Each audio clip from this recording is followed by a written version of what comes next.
Hello, good people. So, a few months back, I ordered this book, A History of Knowledge, Past, Present, and Future. He gets the past and present good, but the future, not so much.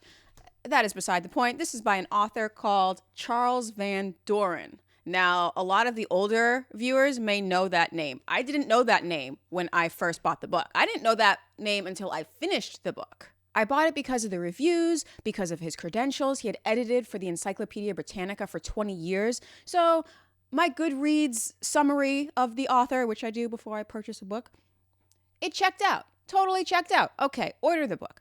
Get it. It's fantastic. It's all about what humans know and when we learned it. So it starts with the ancients, Sumerians, Mesopotamia, the Egyptians. What did they know? Who came up with writing? Fantastic stuff. And it goes all the way to, I believe it was written in 1991, maybe 92. So that era of what we learned in that time. And of course it picks up because for the first while we didn't really know very much, and then we got writing that helped, and then there are a lot of things that contribute to having an environment in which people can learn. Many people can learn. So it was really interesting. Fantastic book. As I started reading further into the book, I started seeing things that were applicable to our very time. This man died, Charles Van Doren died in 2019 at the age of 93. This book came out about 30 years before he died. With the fall of the Soviet Union, the West was on top. The West really thought it would go unchallenged as the supreme doctrine of the world, democracy, freedom, etc. This is right after the fall of the Soviet Union, the fall of the Berlin Wall. The West really thought it had it figured out. And who knows, maybe it does. It's different looking back on it from 2022.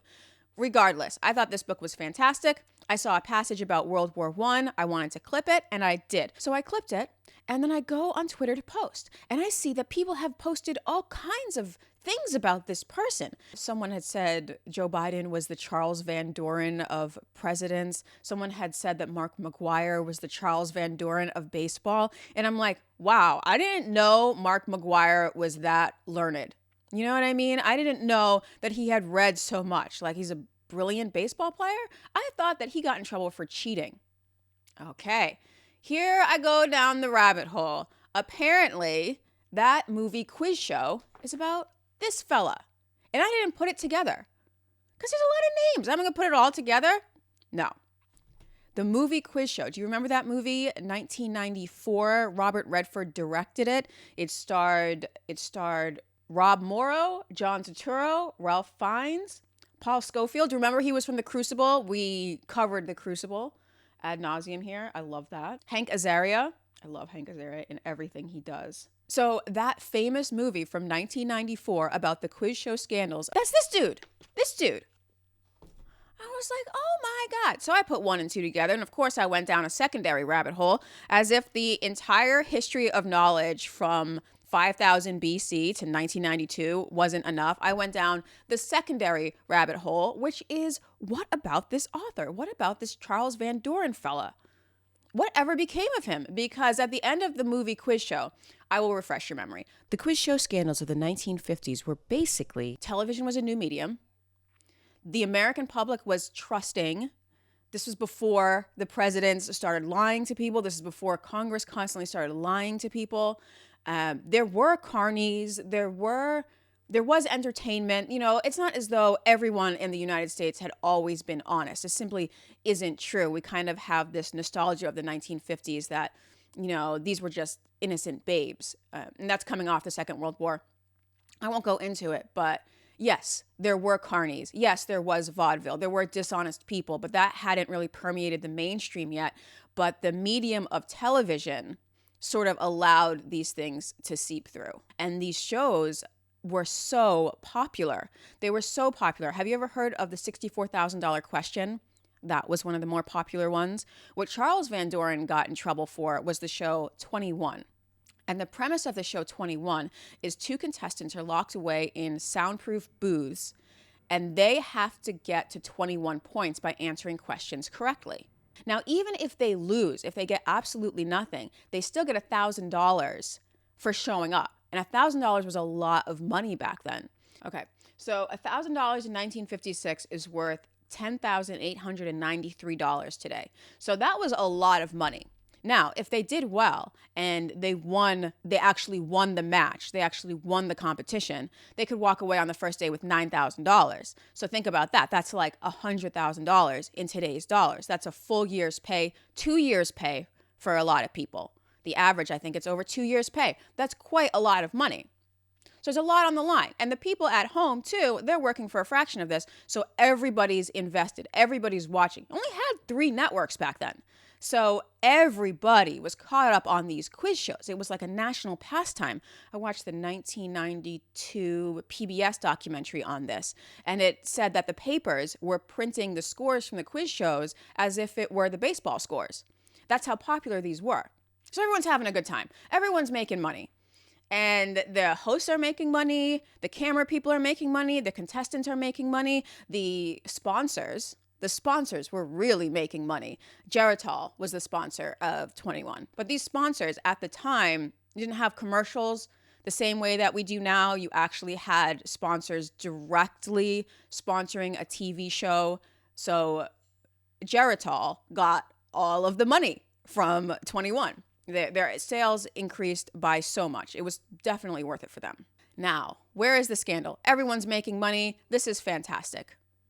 What's the problem? Well, the problem was that the questions were given to the contestants ahead of time. I don't follow you. You want to win, don't you? And the American people thought that this was genuine. They thought that these people were really this smart. They actually believed in these intellectual heroes. And these people did become heroes. They became celebrities. They became superstars, which is like The Bachelorette now.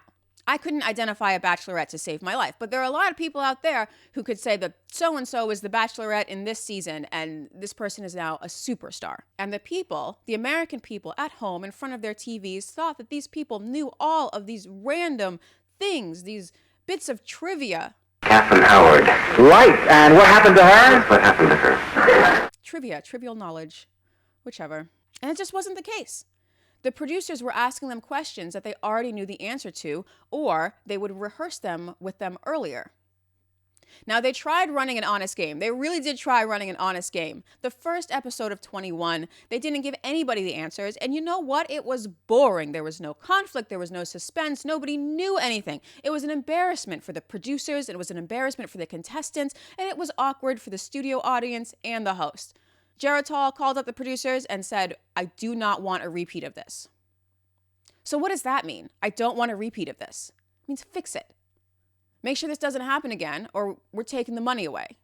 No more show for you. So what did the producers do? Well, slowly but surely, they started stacking the deck. They started cheating for one contestant or another. Now, the story of 21, this contestant by the name of Herbert Stempel, he took the money, he got coached on the questions, and then it was his time to go. He was not a likable person. He was not an attractive person. And the producers kind of dressed him up to be more of a character, more of an unlikable character, because this is very interesting. They said this in the 1992 documentary. It doesn't matter if the audience likes the contestant, as long as they care about the contestant. So if they're willing to tune in to see him lose, that's just as good as the audience willing to tune in to see him win. So Herbert Stempel, he was going to be the loser. He was going to be the guy that people didn't like and people tuned in to see lose. Well, that day came.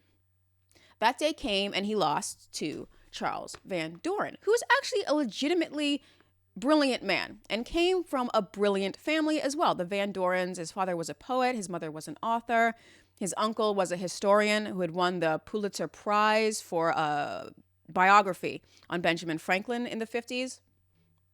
The public was aware of that name, Van Doren. Van Doren, you mean of the Van Dorens? And so this was important. This was New England academia. This was sort of the educated class.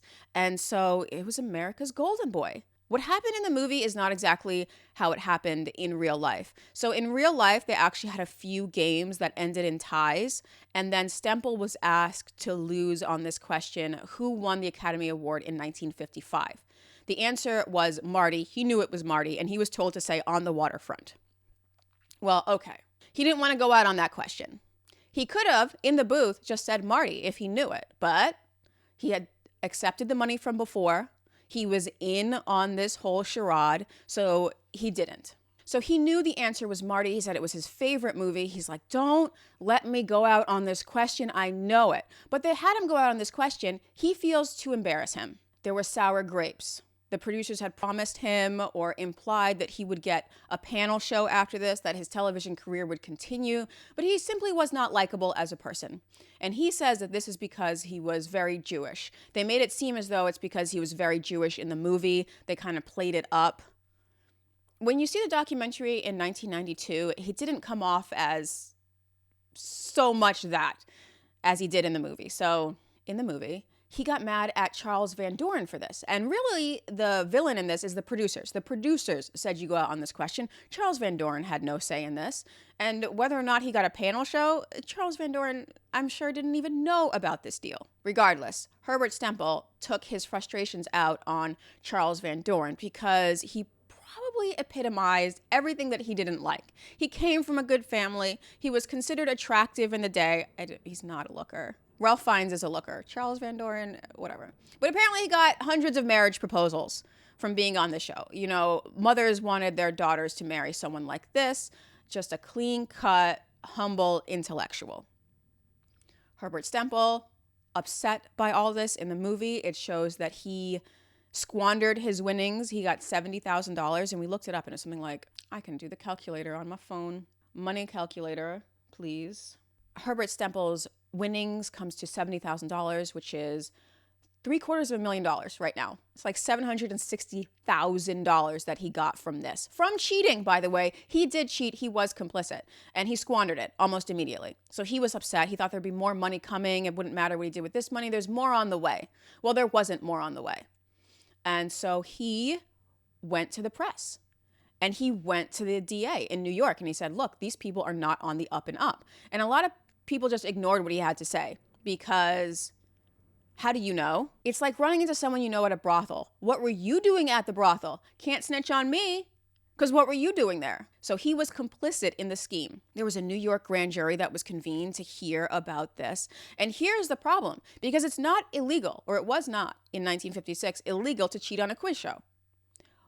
Where the laws were broken is when people went before the grand jury and lied about it. Now, Charles Van Doren went before the grand jury and lied about it. He wasn't the only one. Over 100 other people, other contestants, went before the grand jury and lied about it. Of course they did. They were all complicit. They had all made all of this money, stupid money for the time. I mean, think about it. If someone's like, hey, just play along and we'll give you $100,000. $100,000, and that's if you're there for 1 or 2 nights. What if they're going to give you $500,000? What if they're going to give you $1 million? Charles Van Doren walked away. I believe he walked away with something like $130,000 in 1956, 1957 money, which today is worth over $1 million.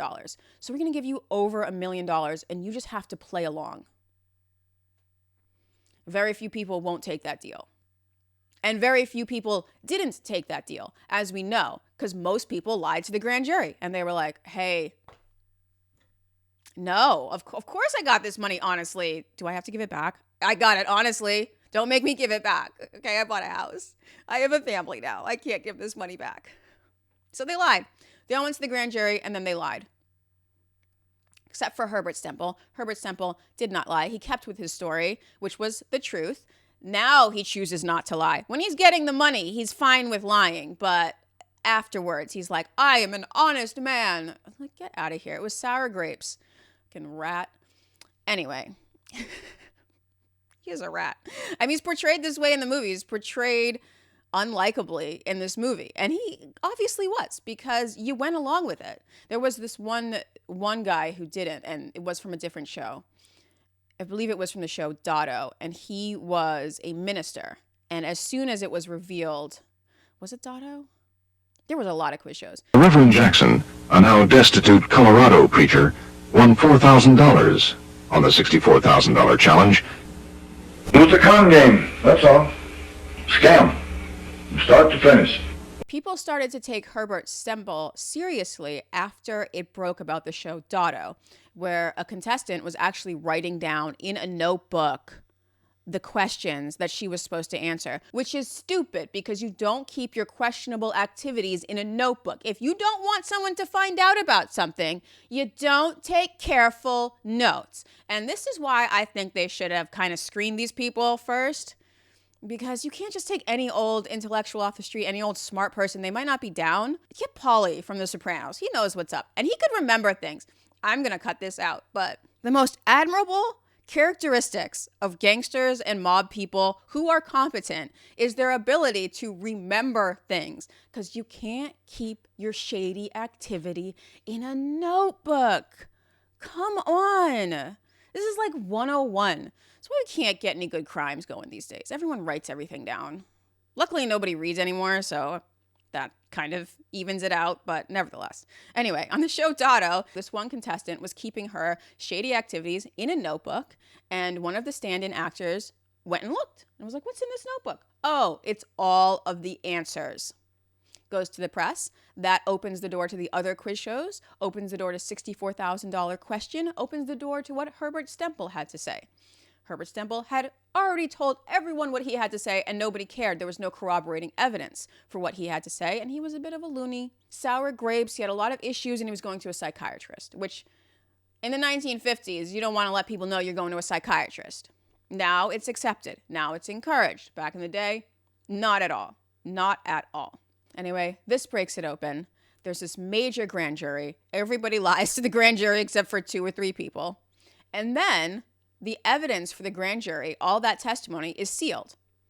And nobody can see it. Why can nobody see it? I don't know. But this set off Congress. Why did this set off Congress? This set off Congress because politicians are ultimately influencers, especially now. And in the age of TV, they need to get their star up. They need to get their followers up. It's so superficial and vain. So you're telling me in the late 1950s, when the Soviets are going to space, and we have to figure out about this nuclear technology, which is just on the loose, the best thing Congress has to do is worry about a quiz show. Fine. The more things change, the more they stay the same.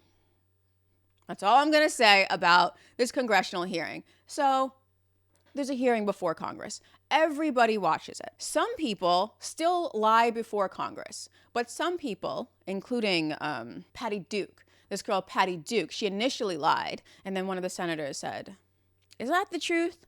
She's 15 at this time. She's a girl, and they made her lie. They asked her to lie, and she said no, and she told the full truth. Other people, the producers lied. Of course they did. He's a company man. You know, can you be depended on? But you know who didn't lie? Charles Van Doren. Now, let's point out that it's illegal to lie to Congress, and he had lied before, and he was called in front of Congress. So it's not like he had to get this off of his chest, and it was weighing on him, and maybe it was. That's what he said, and he wrote an article for The New Yorker in 2008, and he said, "This was weighing on me. All of the lies were weighing on me." Anyway, he's hauled in front of Congress after going into hiding, because he went into hiding for a little bit. There's no heroes in this story. Why do you think there are heroes? There's no heroes. There are no heroes in life. If you think that there's a hero, you just don't know that person well enough. There's no heroes. Anyway, gets up there, says he lied, said he's ashamed of himself, very similar to the movie, loses his teaching position. He loses his teaching position at Columbia. He loses his job on the Today Show. Apparently, he had been a host on the Today Show as well and was awkward and not very talented at that. But he was America's golden boy. And so, having been called out for his lies, for deceiving the American public, and for lying before the grand jury, he was arrested and charged with lying. He was booked, and everybody who was charged, the 17 of them who were charged, were given suspended sentences. No one had to go to prison. He's mad because he was booked and they took off his belt, and it's like, girl, you got off easy. I don't want to hear it. Regardless, he makes the point in his 2008 article that there were hundreds of people who lied. Why did he get singled out? Well, it's because he floated all the way to the top, and he kind of personified America's hopes and dreams. They wanted this for their daughters. They wanted this for their sons. They wanted a good example of a public intellectual that people could look up to and aspire to be like. And a lot of parents saw him as the counter to Elvis, this sort of shallow pop over-sexualized culture. Cut to 2022. And people look to Elvis as the good old days when we still had morality. It's like, oh, no, no, no. So that's the story of this author who tells the story of all of us. He went on to edit this Encyclopedia Britannica for 20 years, 1962 to 82, where he retired. And then he just went to his family home, which is shown in the movie, in Connecticut, New England academic. He went to his family home to write and be with his family. Went sort of in seclusion, was no longer so famous anymore. He was infamous.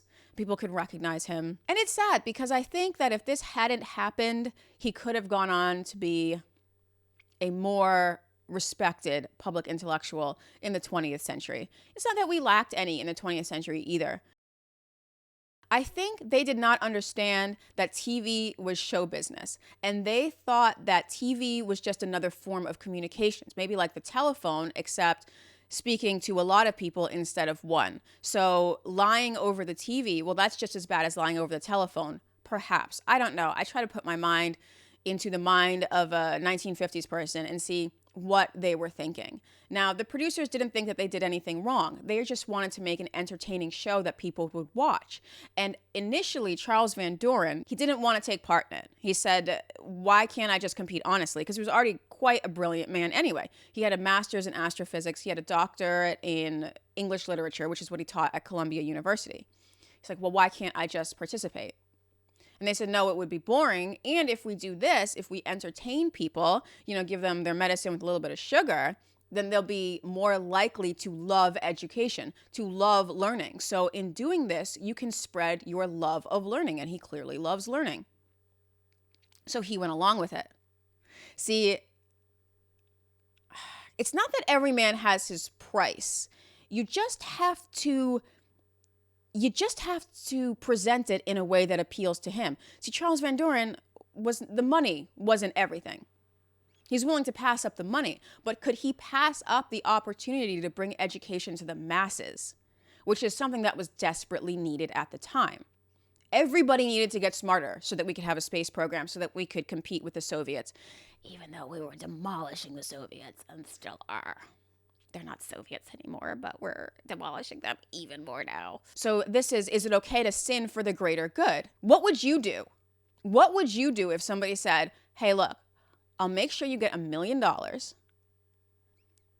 play the game, and your goal in life can be accomplished in only a few months? Would you take that deal? I don't know. I don't know if I would. I was watching it and I noticed the point that I would have tapped out in the movie is after I realized that they were rigging it. And then I would have said, no, I'm not going to participate in this. But who knows what you would have done? Who knows what I would have done for $1 million?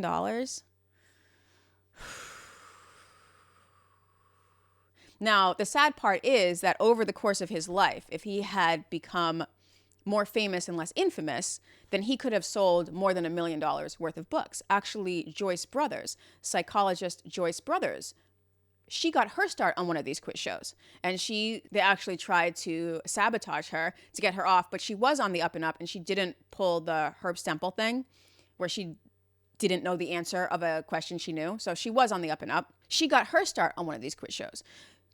I'm sure she made more than $1 million from doing that. You know what I mean? Over the course of her career. But someone says, we can give you $1 million in a month or 2 months. Oh my God, that's so tempting. I have no idea what I would have done. It's hard to put myself in that position. Would I have taken the money? Now that we can learn from Charles Van Doren's mistakes, we can learn from the mistakes of the people who went before us, then I would say no, because you're going to get found out. Especially in the age of social media, you're going to get found out at some point. But he didn't know that.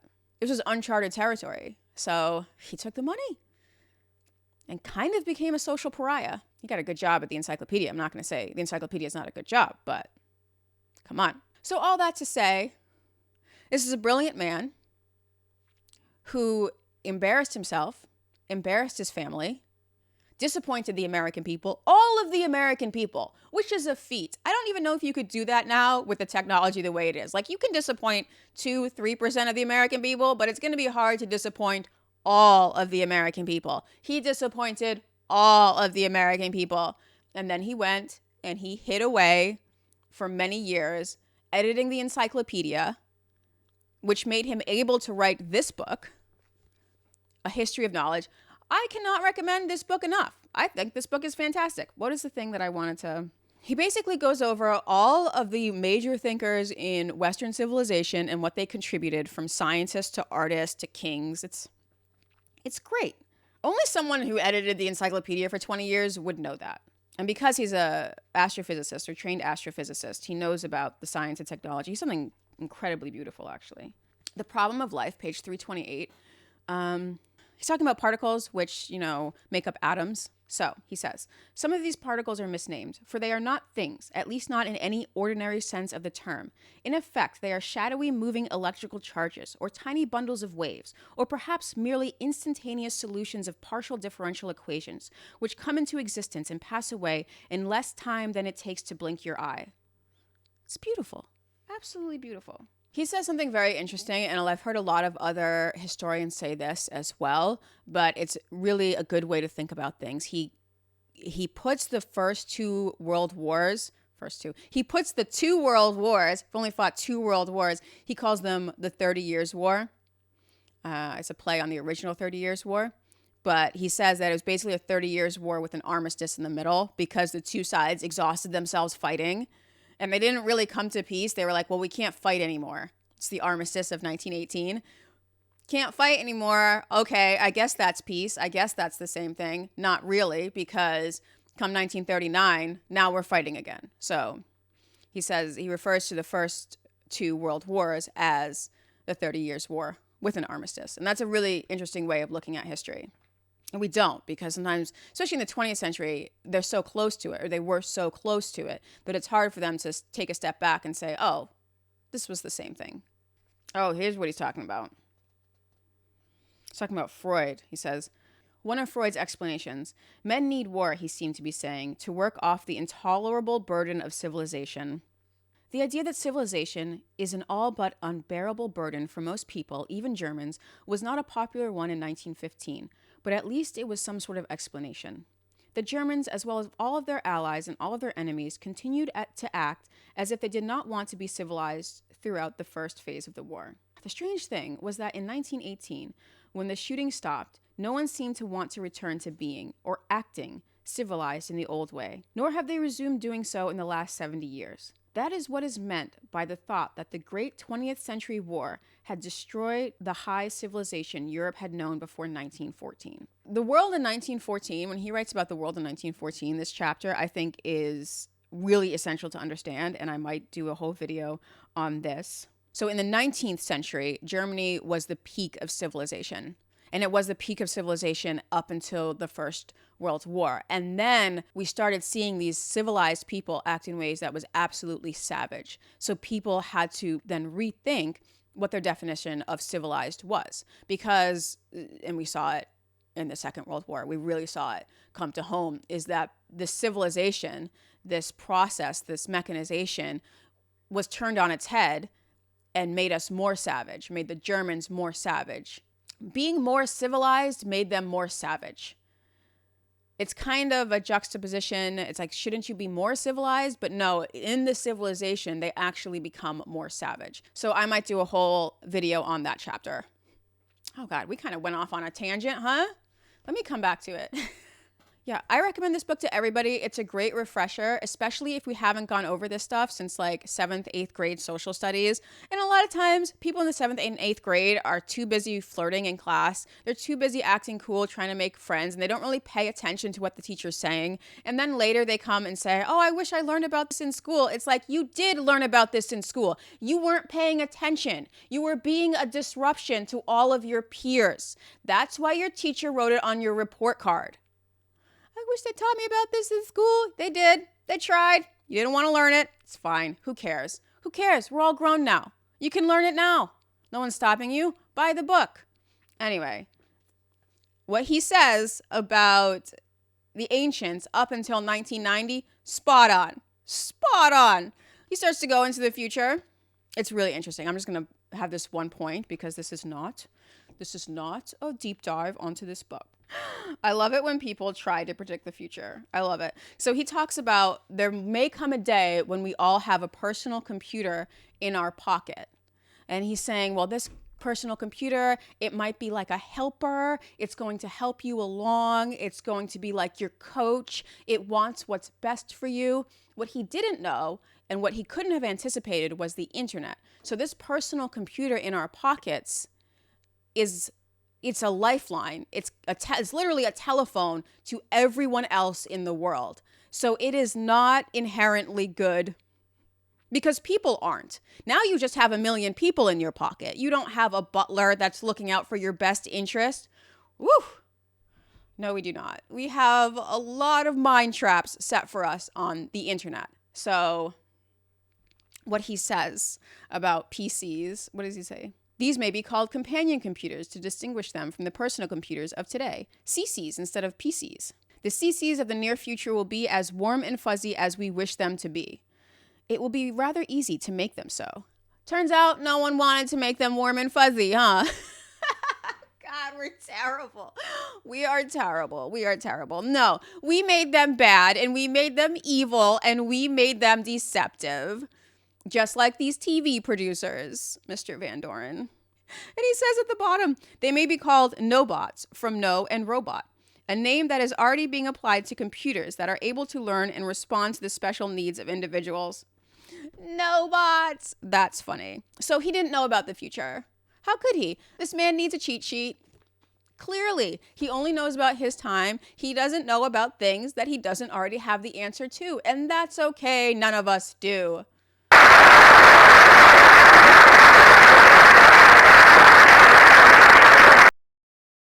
Subscribe.